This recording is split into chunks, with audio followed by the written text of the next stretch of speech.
뇌를 사용하지 않는 운동은 노동이다. 1. 혈당 내리는 운동 방법. 당뇨 환자에게는 공복이나 식전 운동보다 식후 운동이 더욱 효과적이다. 식사 후 가벼운 운동을 통해 혈당 조절에 도움을 줄 수 있기 때문이다. 중요한 점은 이틀 이상 쉬지 않고 꾸준히 운동하는 것이며 주 3회 이상 운동하는 것이 권장된다. 1. 식후 운동 효과. 1. 효과. 혈당 조절. 식사 후 30분에서 1시간 이내에 운동을 하면 혈당 수치를 효과적으로 낮출 수 있다. 연구에 따르면 식사 후 30분간의 가벼운 유산소 운동은 혈당 수치를 평균 20-30% 감소시킬 수 있다. 이는 운동 중 근육이 포도당을 에너지원으로 사용하여 혈당을 감소시키기 때문이다. 또한 운동은 인슐린의 작용을 촉진하여 혈당 조절에 기여한다. 체중 관리. 식후 운동은 체중 감소 및 체지방 감소에 기여하여 당뇨 관리에 긍정적인 영향을 미친다. 운동은 에너지 소비를 증가시키고 기초 대사율을 높여 체중 조절에 도움을 준다. 2. 유산소, 무산소 운동 효과. 1. 유산소 운동 효과. 1. 혈당 감소. 전반적인 체력과 지구력을 증가시키는 데 도움을 준다. 유산소 운동 중 근육은 포도당을 에너지원으로 사용하여 혈당 수치를 감소시킨다. 이는 인슐린의 작용을 개선하고 장기적으로 당뇨 관리에 기여한다. 연구에 따르면 유산소 운동은 혈당 수치를 낮추고 인슐린 감수성을 개선하는 데 긍정적인 영향을 미치는 것으로 나타났다. 예를 들어 30분 이상의 유산소 운동은 혈당 수치를 평균 10-20% 감소시킬 수 있다. 이 심혈관 건강. 규칙적인 유산소 운동은 심혈관 질환의 발생 위험을 30-40% 감소시킬 수 있다. 2. 무산소 운동 효과. 1. 무산소 운동의 중요성. 무산소 운동은 근육의 힘과 크기를 증가시키고 대사율을 높이는 데 도움을 준다. 연구에 따르면 무산소 운동은 인슐린 감수성을 개선하고 혈당 조절에 긍정적인 영향을 미칠 수 있습니다. 특히 근육량이 증가하면 기초 대사율이 높아져 더 많은 칼로리를 소모하게 됩니다. 2. 인슐린 작용과 근육량. 인슐린 작용은 근육량과 밀접한 관계를 가지고 있다. 연구에 따르면 저항 훈련은 인슐린 감수성을 20-30%에 향상시킬 수 있다. 근육량이 많을수록 글리코겐을 더 많이 흡수하게 되고 그에 따라 인슐린 작용도 증가한다. 예를 들어 근육이 하나 있는 사람과 10개 있는 사람이 러닝을 한다고 가정할 때 그 차이는 분명히 10배가 될 것이다. 반면 근육이 없는 사람이 러닝을 한다면 그 효과는 미미할 수밖에 없다. 결국 혈액을 모으고 사용하는 것은 근육의 움직임에서 비롯된다. 달리기, 걷기 등 모든 활동은 근육을 사용하며 심장과 폐도 결국 근육을 움직이기 위해 작동한다. 근육이 움직이지 않으면 심장과 혈액, 산소의 필요성도 크게 줄어들 것이다. 3. 내부 장기와 근육의 관계. 모든 내부 장기에 대해 잘 모르는 사람이 많지만 사실 이들 또한 근육으로 구성되어 있다. 심장과 폐도 모두 근육으로 이루어져 있으며 이들이 움직이기 위해서는 기초대사가 소모된다. 물론 근육 자체가 지속적으로 가지고 있는 것만으로도 애프터번 효과를 일으킨다. 즉 숨만 쉬어도 에너지가 소모되는 것이다. 근육은 마치 기생충처럼 에너지를 소모하는 존재한다. 근육량이 많을수록 한정된 자신의 에너지를 계속 소모하게 되므로 근육량이 많은 사람은 다른 사람들이 1시간 동안 뛰어야 소모할 칼로리와 인슐린 작용이 누워만 있어도 이루어질 수 있다. 따라서 근육은 혈당 조절에 있어 매우 중요한 역할을 하며 건강한 삶을 유지하는 데 큰 도움이 된다. 3. 무산소 운동과 산소의 관계. 무산소 운동이라고 해서 산소를 전혀 사용하지 않는다고 생각하는 것은 오해이다. 사실 근육량이 증가하면 수분 보유량도 함께 늘어나고 이는 곧 산소 보유량이 증가한다는 것을 의미한다. 근육이 많아질수록 평소에도 더 많은 산소를 섭취하고 저장하게 되며 이 과정에서 심폐 기능도 자연스럽게 향상된다. 따라서 단순히 근력 운동이 산소를 사용하지 않는다고 생각하는 것은 잘못된 시각이다. 지속적으로 근육을 유지하기 위해서는 그에 상응하는 산소와 수분 보유량이 증가해야 하므로 무산소 운동도 산소와 밀접한 관계가 있음을 알 수 있다. 5. 짧은 시간의 효과. 상대적으로 짧은 시간 내에 강한 운동을 할 수 있어 바쁜 일상에서도 쉽게 수행할 수 있다. 20-30분의 고강도 운동으로도 효과를 볼 수 있다. 3. 운동 전 주의사항. 1. 운동 전후 혈당 체크. 운동 전후에 혈당을 체크하여 저혈당이나 고혈당을 예방해야 한다. 운동 전 혈당이 100mg/dl 이하이거나 300mg/dl 이상일 경우에는 운동을 미루는 것이 좋다. 저혈당 상태에서 운동을 하면 더욱 혈당이 떨어질 위험이 있으며 고혈당 상태에서 운동을 하면 심혈관계에 부담을 줄 수 있다. 2. 운동 강도 조절. 자신의 체력에 맞는 운동 강도를 선택하고 점진적으로 강도를 높여야 한다. 3. 인슐린 관리. 인슐린을 사용하는 경우 운동 전 인슐린 용량을 조절하거나 운동 중 탄수화물을 섭취하는 것이 필요할 수 있다. 이는 저혈당을 예방하는 데 도움이 된다. 사식전 운동, 매일 일정량의 인슐린 주사나 많은 양의 경부 혈당 강화제를 복용하는 경우 공복이나 식전 운동은 피하는 것이 좋다. 이러한 시간대에 과도한 운동을 하면 저혈당 상태가 발생할 위험이 있으며 이는 혈당 조절에 부정적인 영향을 미칠 수 있다. 만약 공복 상태에서 운동을 해야 한다면 운동 시작 30분 전에 소량의 당분을 섭취하는 것이 바람직하다. 또한 저혈당이 발생할 가능성에 대비하여 운동 중이나 후에 쉽게 섭취할 수 있는 당분이 포함된 간식을 준비해 두는 것이 도움이 될 수 있다. 5.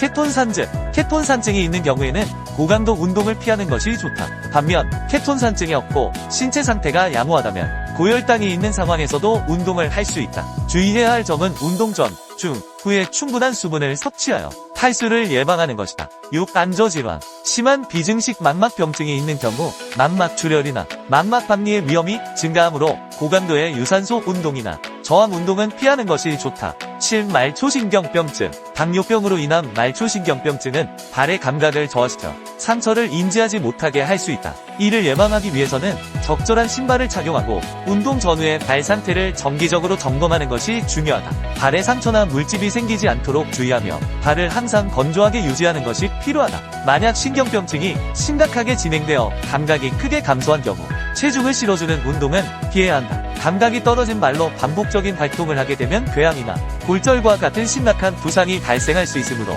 이러한 위험을 인지하고 적절한 관리가 필요하다. 6. 자율신경병증. 자율신경병증은 운동 능력을 저하시킬 뿐만 아니라 운동 중 심혈관계에 부정적인 영향을 미칠 수 있다. 안정 시 심박수가 분당 100회 이상이거나 기립 시 혈압이 20mmHg 이상 감소하는 경우에는 심장 자율신경의 이상을 의심할 수 있다. 또한 피부, 눈, 소화기, 비뇨생식기와 관련된 자율신경의 이상 증상도 함께 고려해야 한다. 이러한 환자들은 돌연사나 무증상 심근경색의 위험이 높아지며 운동 후에는 저혈압이나 고혈압이 발생할 가능성이 크다. 체온 조절 능력이 저하되기 때문에 극단적인 온도에서의 운동은 피해야 하며 탈수를 예방하기 위해 충분한 수분 섭취가 필수적이다. 3. 운동의 종류와 강도. 1. 유산소 운동. 중등도 강도의 유산소 운동을 주 150분 이상 실시하는 것이 권장된다.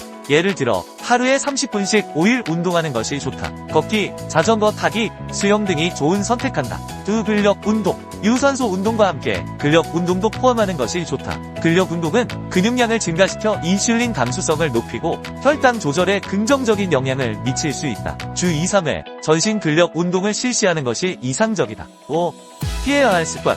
1. 즉각적인 고칼로리 간식 섭취. 운동 후에는 에너지를 보충하기 위해 간식을 먹고 싶을 수 있지만 고칼로리 간식을 즉시 섭취하는 것은 피해야 한다. 대신 적절한 양의 건강한 간식을 선택해야 한다. 2. 수분 섭취 부족. 운동 후 충분한 수분을 섭취하지 않으면 탈수 상태가 될 수 있다. 물이나 무가당 음료를 통해 수분을 보충하는 것이 중요하다. 3. 운동 후 바로 앉거나 눕기. 운동 후에는 몸이 차가워질 수 있으므로 바로 앉거나 눕는 것보다는 가벼운 스트레칭이나 걷기를 통해 몸을 서서히 안정시키는 것이 좋다. 6. 운동 중 불편함. 1. 저혈당. 운동 중에는 근육이 에너지를 소모하면서 혈당이 감소할 수 있다. 특히 인슐린이나 경부 혈당 강화제를 사용하는 당뇨 환자는 운동 전후에 혈당을 체크해야 한다. 저혈당 증상으로는 떨림, 어지러움, 피로감, 심박수 증가 등이 있으며 이는 뇌에 충분한 포도당이 공급되지 않아 발생한다. 저혈당이 심해지면 혼수 상태에 이를 수 있으므로 운동 중에는 간단한 탄수화물을 준비하는 것이 좋다.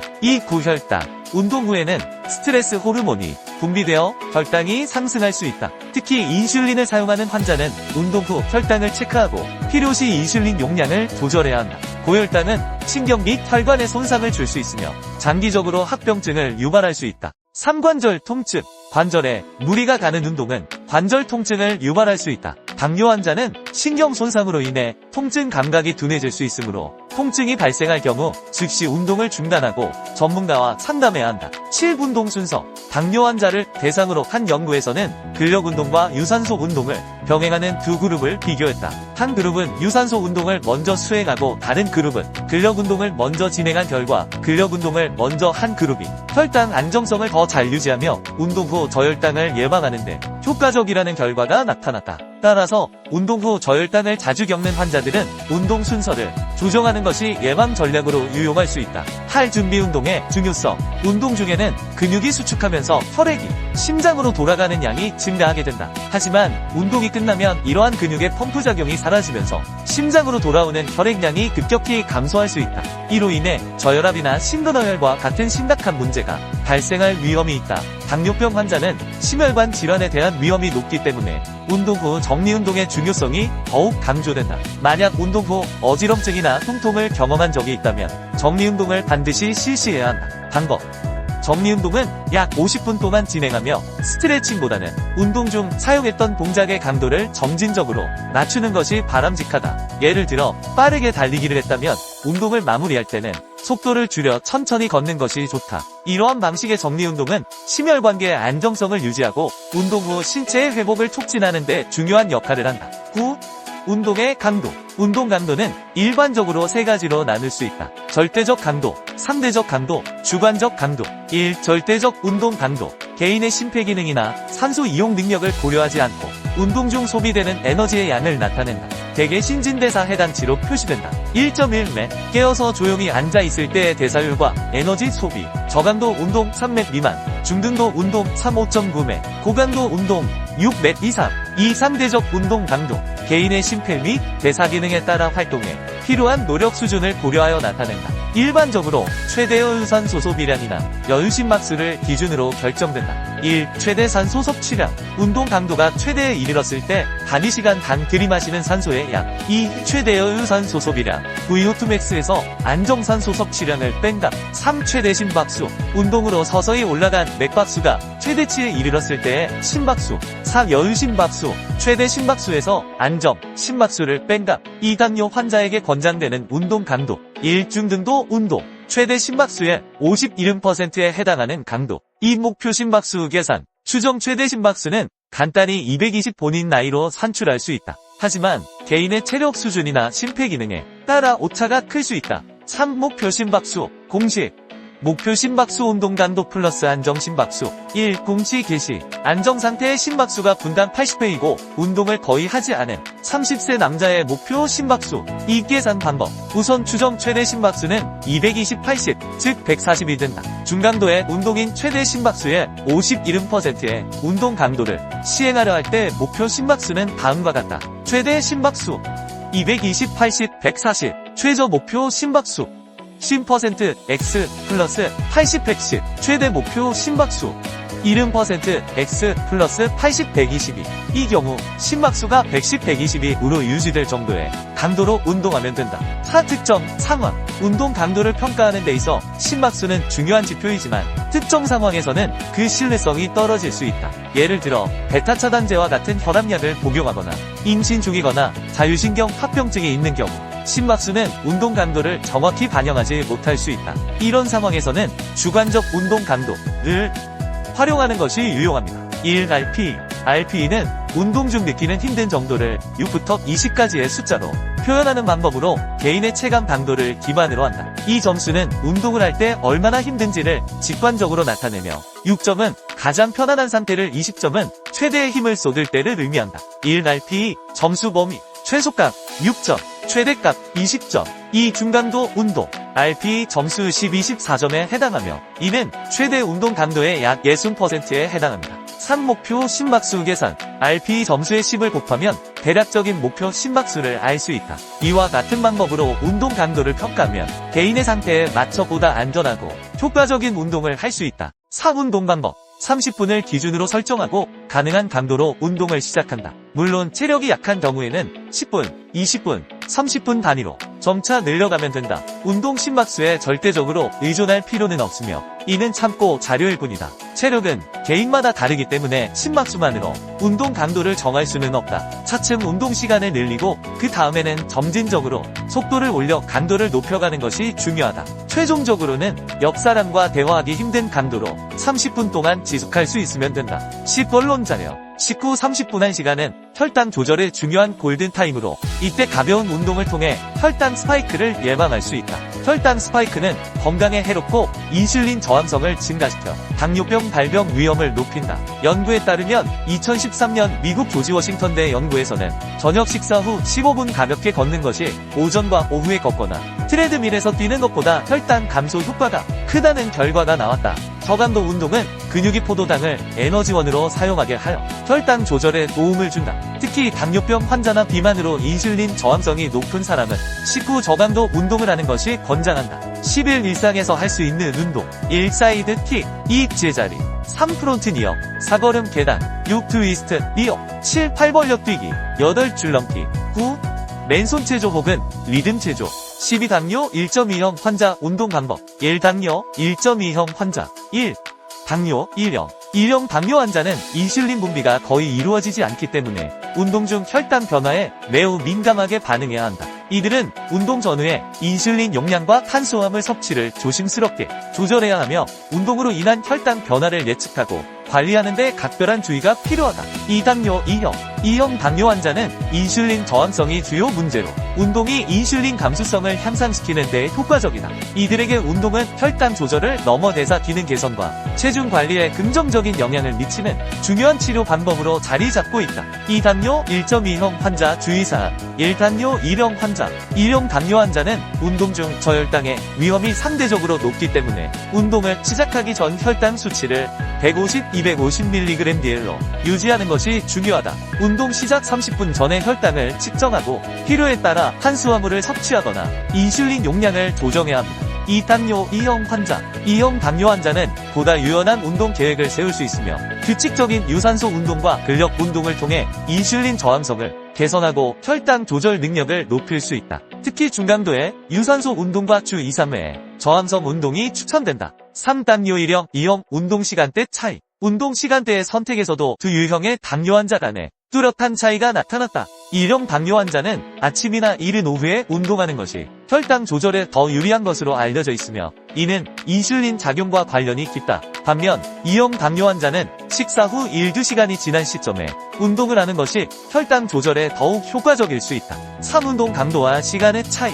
1. 당뇨 1형. 1형 당뇨병 환자는 인슐린이 전혀 분비되지 않기 때문에 운동 강도를 서서히 조정하는 것이 중요하다. 특히 중강도 운동은 혈당에 복합적인 영향을 미칠 수 있으므로 각별한 주의가 요구된다. 2. 당뇨 2형. 2형 당뇨병 환자들은 운동에 대한 접근 방식이 수월하다. 이들은 인슐린 저항성 문제를 겪고 있기 때문에 지속적인 신체 활동이 대사 건강을 향상시키는데 중요한 역할을 한다. 유산소 운동과 근력 훈련을 조화롭게 실시하면 인슐린의 효과를 개선하고 혈당 수치를 안정적으로 유지하는 데 기여할 수 있다. 13. 운동 프로그램. 한 근력 운동 프로그램. 1. 운동 빈도. 운동 빈도. 주 2, 3회. 운동 시간. 각 세션당 30-45분. 2. 운동 종류. 스쿼트 2-3세트 10-15회. 푸시업 2-3세트 8-12회. 점핑잭 2-3세트 15-20회. 플랭크 2-3세트 20-30초 유지. 마운틴 클라임업 2-3세트 10-15회. 2. 유산소 운동 프로그램. 1. 운동 빈도. 운동 빈도. 주 3-5회. 운동 시간 각 세션당 30-60분. 2. 운동 종류. 걷기 빠른 속도로 30-60분. 자전거 타기 30-45분. 수영 30-45분. 등산 30-45분. 에어로빅 30-45분. 영상이 마음에 드셨다면 구독, 좋아요 부탁드릴게요. 주의사항 및 팁. 수축이 잘 돼야 이완이 잘 된다. 이완이 잘 돼야 수축이 잘 된다.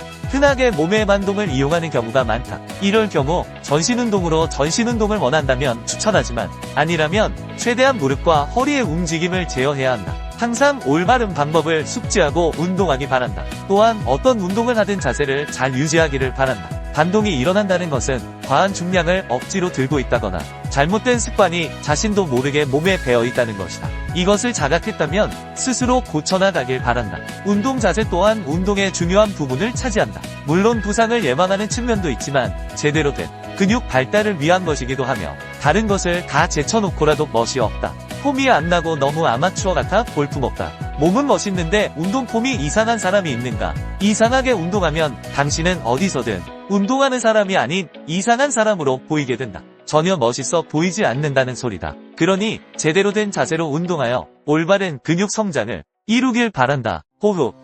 수축할 때 뱉고 이완할 때 마시는 이유는 호흡을 뱉을 때 근육이 수축하고 호흡을 마실 때 근육이 늘어나기 때문이다. 근육은 호흡을 내뱉을 때 함께 수축한다. 반대로 호흡을 마시는 경우 근육은 늘어나기 때문에 호흡을 마시는 것은 근육을 이완하는 데 효과적으로 작용한다. 처음에는 무게 없이 근육의 움직임을 느끼도록 맨몸으로 연습하는 것이 좋다. 무게 없이 맨몸으로도 충분히 자극이 전달된다. 근육은 무게로 움직이는 것이 아니다. 근육은 움직임 자체로 사용되는 것이다. 집중.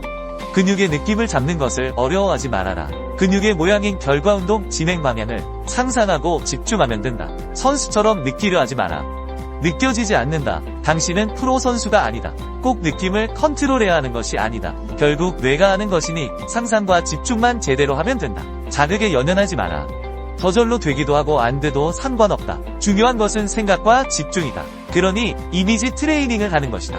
그러면 몸은 뇌의 명령에 따라 움직임으로 집중하고 상상만 하면 된다. 이것은 선수들의 경우에도 마찬가지이다. 경력과 상관없이 집중과 상상으로 근육의 성장은 달라진다. 그만큼 중요한 것은 집중과 상상이다.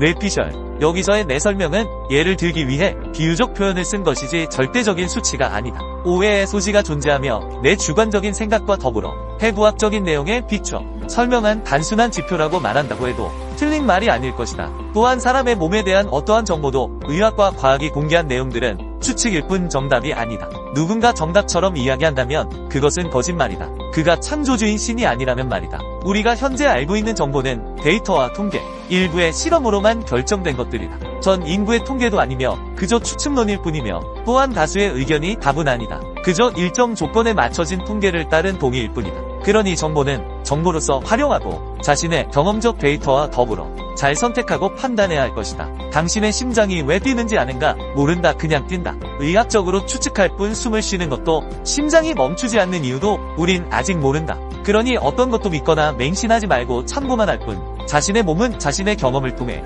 자신에게 맞는 운동 방법을 찾아 나가길 바란다. 5. 마무리.